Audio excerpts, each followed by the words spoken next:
The idea that we should show up and overwork, overproduce, produce perfectly, not need breaks, not need rest, that is a mindset that has been shaped over centuries.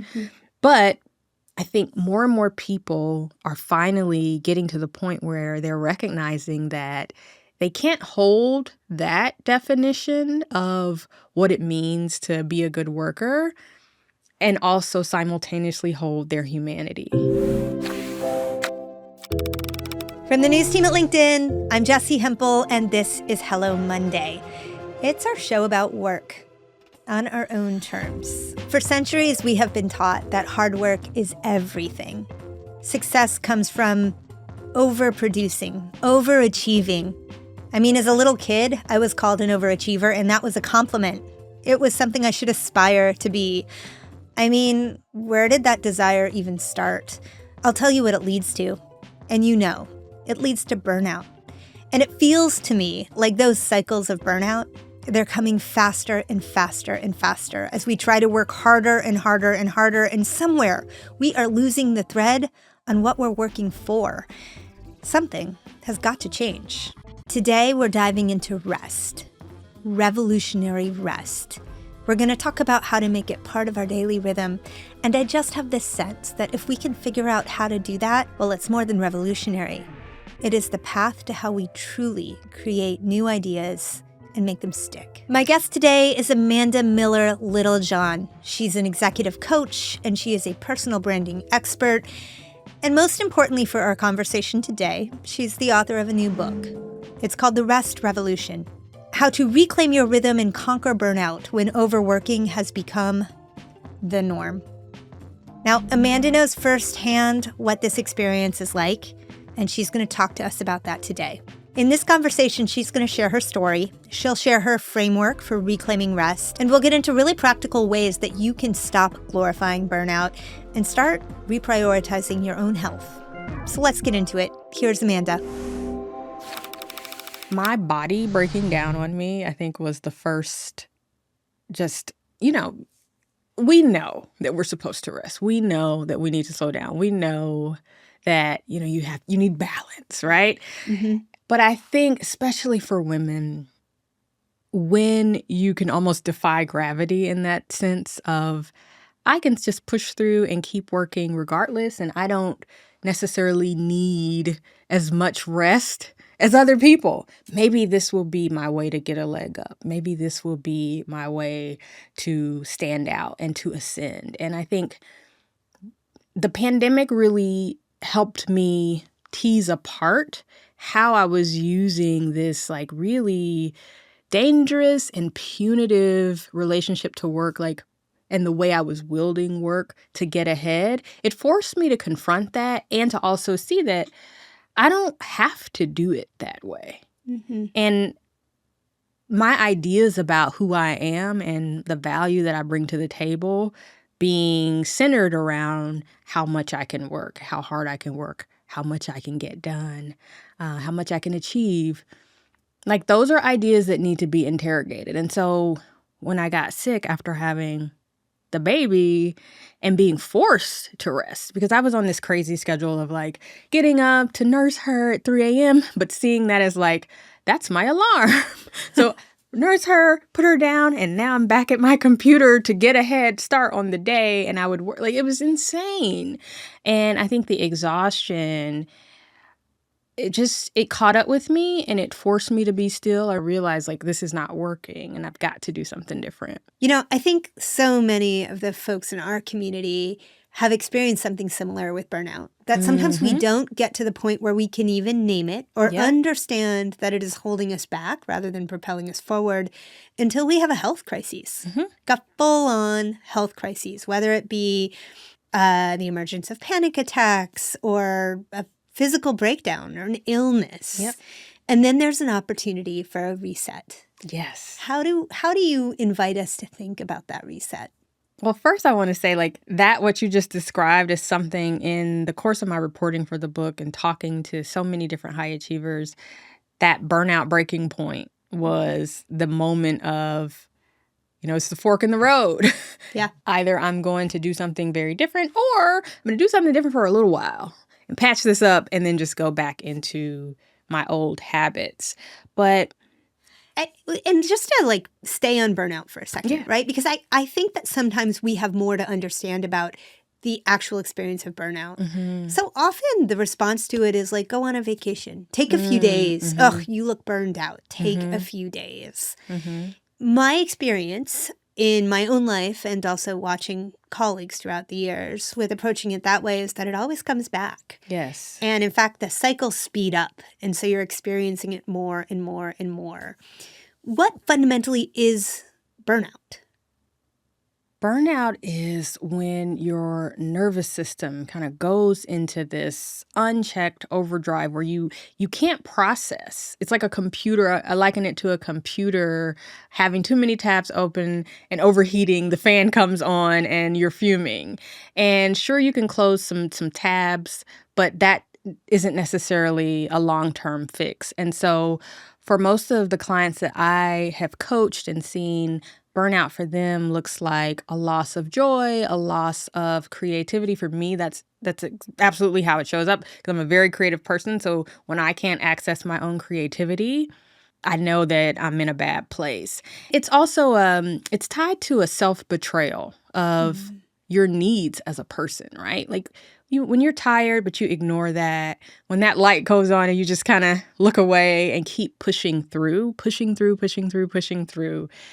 It's like we are demanding of our bodies and our minds something that we would demand of machines, and we're not machines. We're human beings, right? Right. And so that's what burnout has meant to me and to the clients that I've seen. And I would also say that one of the things that I noticed in the reporting for the book was these burnout breaking points occur when, yes, we have too many things on our plate. We're overworking. We have too many things on the agenda work-wise or family-wise, etc. But another piece of it is when we are not allowing ourselves to access the parts of ourselves that bring us energy and joy, right? So when we're backburnering, I call it backburnering yourself or backburnering your joy. Because for me, fast forward into the book, there was a moment when I was so depleted and I couldn't shake myself out of it. And I had so many things on the to-do list still to do. And I was grieving. My cat had passed away. And it was just so many things just kept coming. And I didn't have the space to recover. And I think that's where we see burnout happen. So for a lot of people, it's the health crisis that you mentioned, or it's the loss of a loved one. But then work is so demanding, life is so demanding that you don't have the space and time to process and grieve. So it kind of just pushes you over the edge where you're just like, oh. You start glitching, right? But I remember after CJ, the cat, passed away, my husband had a surgery, so he couldn't drive. He was on crutches. I'm responsible for all the kids' stuff. I'm still working, doing all the things. And I just remember sitting on the floor in my attic and just crying. And finally, I just said, I need to write about this. I need to write. And I wrote about CJ, and I wrote about just the feeling of burnout and the feeling of not having the space, not having the outlet to release all of this frustration, and also having to pick myself up and keep going because I have this whole life to live. And I remember in the course of writing, that kind of sparked something for me, because writing was always this thing that I had, put on the back burner because it wasn't practical. I've got the real work to do. I've got, the work that pays the bills. That resonates deeply for me, a writer. Yeah. Who also needs to be the primary breadwinner in my home. Okay, so I love this. I love this idea of the burnout breaking point and the way that we backburner our joy. Yes. Right? We had Emily and Amelia Nagoski on the show to talk about burnout, actually during the pandemic. And they referred to it as a state for women in particular in which your feelings just get stuck. Right? Yes. And one way that we can sort of wash those feelings out is to find modalities to express them. And your description of your writing practice. Yes. That reminds me of how they talk about the tunnel of emotions and like how you have to go through it. You can't just, like, we try to stifle and say, no, go around I'm not it, gonna push it down, push it back. Or I'm not experiencing that today, but it's like you got to go through. And I think for me, writing was going through that tunnel and getting to the other side, almost like unclogging, my channel to myself. Yeah. That's one of the things that I think happens. It's just like we don't have enough time, but we also don't have enough space because of we're not taking advantage of the modalities like writing or sound baths, et cetera. I know for me, writing is one, but the sound baths also, they give me room. Like when I'm on a streak, a sound bath streak, I can notice I am not as irritable. I get an email that's troubling and triggering, and it's like, okay, I can handle this. I can handle this better than when I'm not taking that time. Amanda, I'm just going to stop you here as one person who loves sound baths to another person who doesn't really know what a sound bath is. Oh. Can you explain this? Yes. And hopefully I can convert you.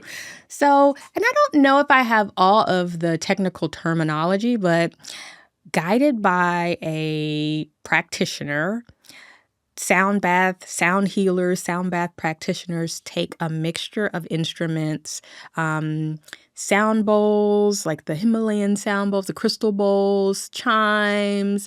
I mean, every practitioner does it differently, and I've seen different setups where I'm like, oh, I like that. Some of them I'm like, okay, the big gong with the very deep, I don't like that. But I like the chimes, and I like to hear how they can just tap into the frequency of sound, because sound is a powerful source of healing.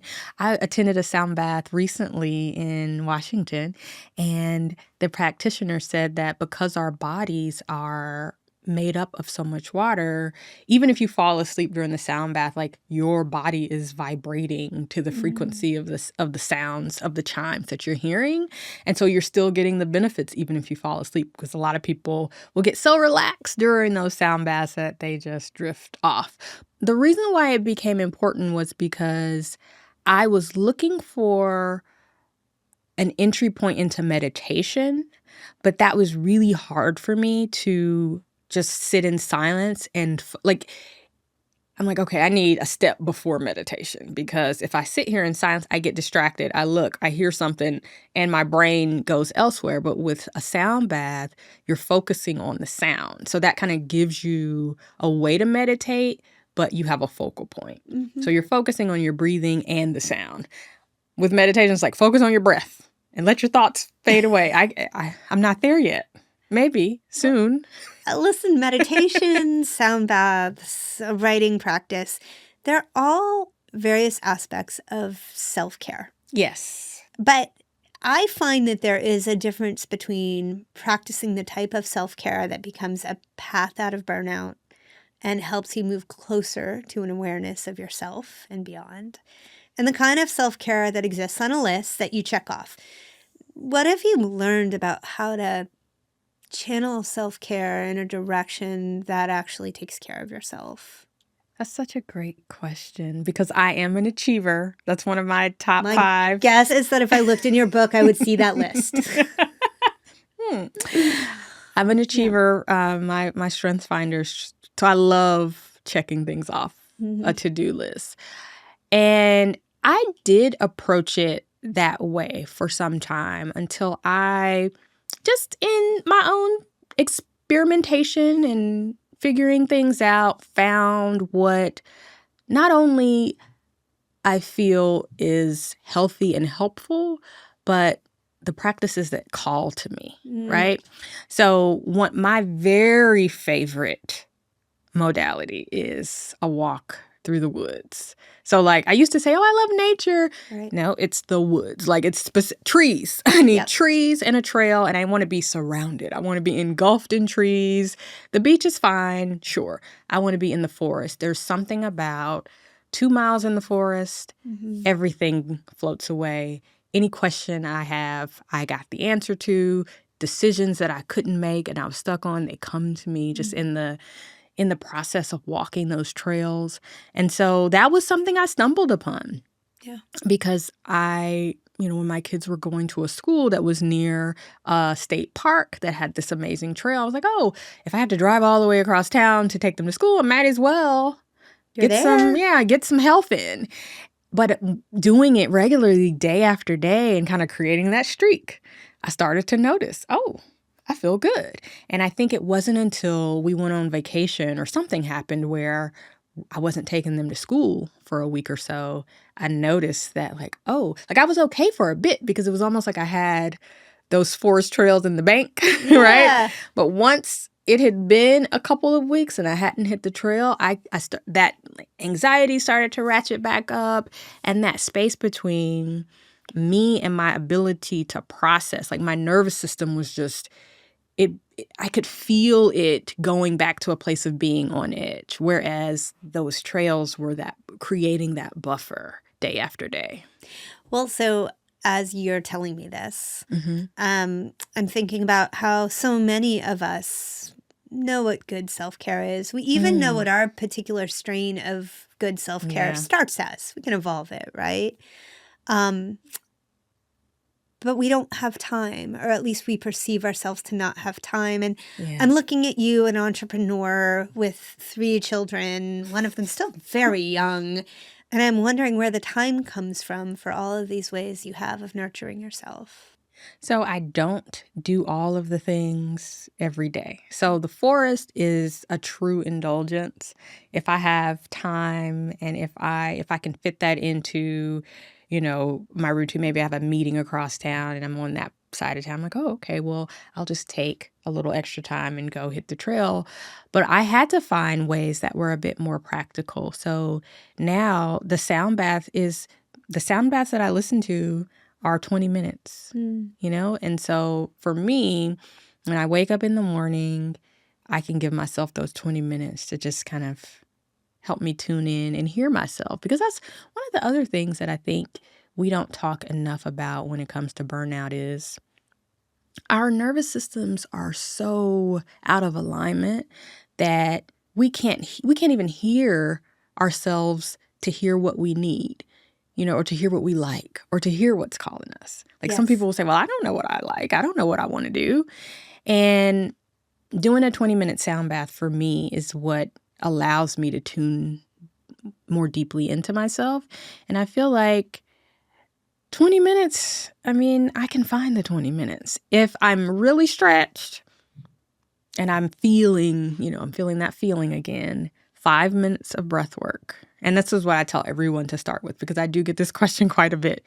We're tired. We're burnt out. We don't have extra time. What am I supposed to be doing to feel better? And I think starting with your breath. I know it sounds so cliche. It sounds silly, but it's so true and it's so effective. And that's been something that's been helpful for me, especially very recently. Things are busy, but if I can get 5 minutes of box breathing in, it can change the whole course of my day. So I have this theory, Amanda, that we are in a particularly difficult moment. Maybe every moment feels that way for humans. Maybe we always look up and think, wow. I don't know. I think this is... I think this is a tough one. But man, the spring of 2025 is asking a lot of us. And it is really easy to be overwhelmed by the swirl of emotions happening outside of our physical control and outside in our larger world. And we're also seeing a whole host of people being laid off, many more than in recent years. Yes. And needing to make job transitions. And I'm just going to say, it can be really difficult to sit with the web of emotions that sit like rocks upon us. As your clients are bringing this kind of a framework to you, how are you advising them? What does this moment call for from us? The overwhelm specifically, and I will share this because I borrowed this from Octavia Rahim, who has been on your show before. I was really looking for answers to that question. We're like, what do we do with all of the information that's coming our way, especially people who want to stay informed without getting overwhelmed by it? I know if I'm watching the news, but then I'm getting stressed out. Like, how do I keep going and stay in a positive mindset to move forward with my life? And she said that you have to focus on the work that's yours to do. Mm. And when I really processed that, it gave me a sense of relief and release because I can't do it all. I'm not skilled to do it all. I don't know how to do it all. I don't have the temperament to do it all, but I can do my part. I can do my writing. I can do my coaching, helping people get clear on what's in alignment for them. And so focusing, I think, on the work that is yours to do, going back to that self-inquiry and that self-discovery of who am I, what do I need, and what is the work that I'm supposed to be focused on? Where should I be focusing my gifts, my times, and my talent? But I'll tell you, just from a personal standpoint, I am not, immune to any of this. My husband experienced a layoff and is still experiencing that layoff. So it's stressful in this economy, in this time that we're living in. And I rely on the very tools that I'm sharing about in this book to keep my nervous system regulated, to keep me focused and positive and moving forward. One of the coaching mantras that I adopted so many years ago was what you focus on grows. And so that's something that I'm constantly reminding myself of.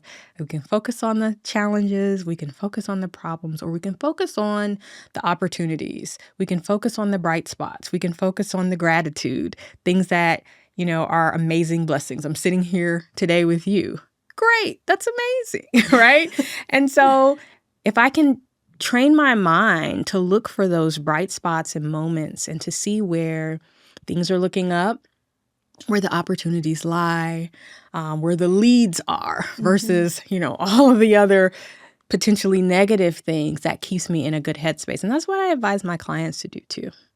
I think so much about the way that it seems to me like feelings are contagious, right? And my goodness, fear is really contagious. I feel like I'm catching it all over the place. Are you a highly sensitive person?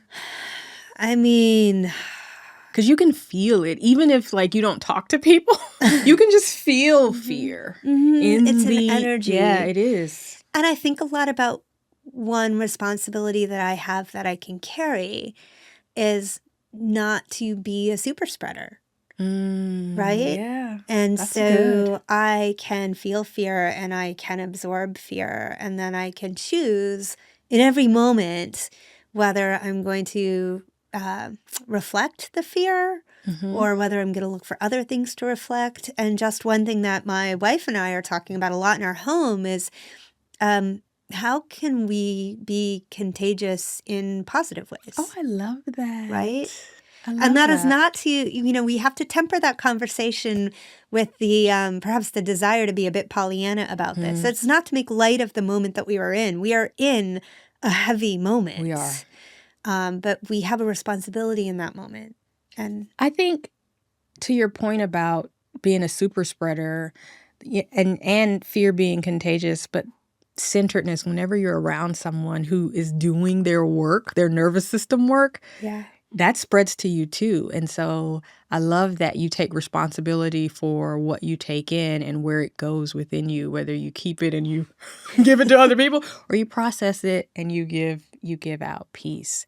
I want to bring this back to where we began, which was in the conversation around overwork as an aspect of our identity. Yes. And so much of what I believe you're trying to do with this book is to gently ask us to reflect on where the identity of overwork serves us and where we can let go of it in service of this joy. Yes. So what do you want us to take away? What do I want us to take away? Number one, I want us to understand that we didn't get here alone. None of this is individual. We are all a product of our times, of the social norms that have shaped us. And the idea that we should show up and overwork, overproduce, produce perfectly, not need breaks, not need rest, that is a mindset that has been shaped over centuries. But I think more and more people are finally getting to the point where they're recognizing that they can't hold that definition of what it means to be a good worker and also simultaneously hold their humanity. We're not machines. So I want people to interrogate whenever they are finding themselves trying to push through and to go farther than physically it feels natural or healthy or safe, Right. mentally natural, healthy, or safe, and ask themselves, how can I give myself a bit more grace here? Can I ask for support? Can I send an email to say I need a little bit more time? Like, where can we give ourselves grace and then not punish ourselves or label ourselves because we're not working up to the standard that we've always known ourselves to work up to? You make that wonderful binary distinction, like this machine mind, this machine approach to work, to life, the way that we do things. And as I thought about that, I thought, well, I mean, the machines are going to be better than we are at this. They just we're never going to be better at the machines than this. Never. We will continue to be better than machines at nurturing our humanity.